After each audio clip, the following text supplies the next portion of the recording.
Hi guys, welcome back to my channel to a new and exciting video. So এটা চণ্ডীমেলার vlog অনেক দিন পরে দিচ্ছি যদিও বা। সো বেসিক্যালি গাইজ এটা আমাদের ফার্স্ট টাইম চণ্ডীমেলাতে যাওয়া।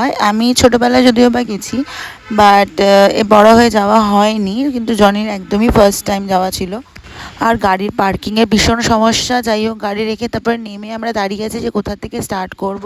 আমি ক্লিপিংসও নিতে পারিনি, ছোটো ছোটো ক্লিপিংস নিয়েছি। এত ভিড়, মানে লোকজন লিটারেলি ধাক্কা মেরে মেরে চলে যাচ্ছে। যাই হোক, প্রচুর স্টল বসেছিল, কিন্তু আমি কিচ্ছু কিনতে পারিনি টুকটাক ছাড়া, কেন প্রচণ্ড ওভার প্রাইসড ওখানে।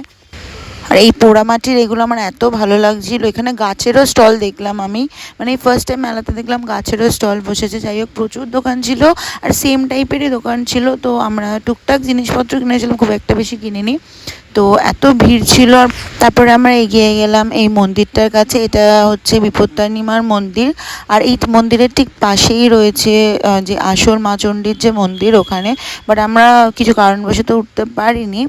তো দেখো তোমরা মাকে দর্শন করে নাও ভিডিও থেকেই। তো গাইস, এই যে প্যান্ডেলটা দেখতে পাচ্ছ, এখানে একটা গলি ছিল, গলিটা শেষ হওয়ার পরে এই প্যান্ডেলটা ছিল মায়ের। তো ওখানে প্রচুর লোক ছিল, আমরাও গেছিলাম, বাট সামনে যাওয়া যাচ্ছিল না, এত ভিড়। শুনেছি এখানে দূর দূরান্ত থেকেও নাকি লোক আসে পুজো দিতে।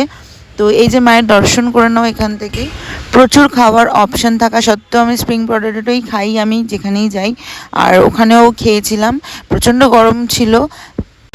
বাড়ি ফেরার সময় এই অ্যান্টিক কালেকশন এই দোকানটা দেখছিলাম, কি ভালো লাগছিল। বাট দেখতে দেখতেই চলে গেলাম, কিছু কিনিনি ওখান থেকে। তো এটা ফেরার সময় আমরা বেরিয়ে আসছিলাম, অর্ধেক মেলা ঘুরতে পারিনি গাইজ, রাত হয়ে গেছিলো, ঠান্ডাও প্রচুর ছিল।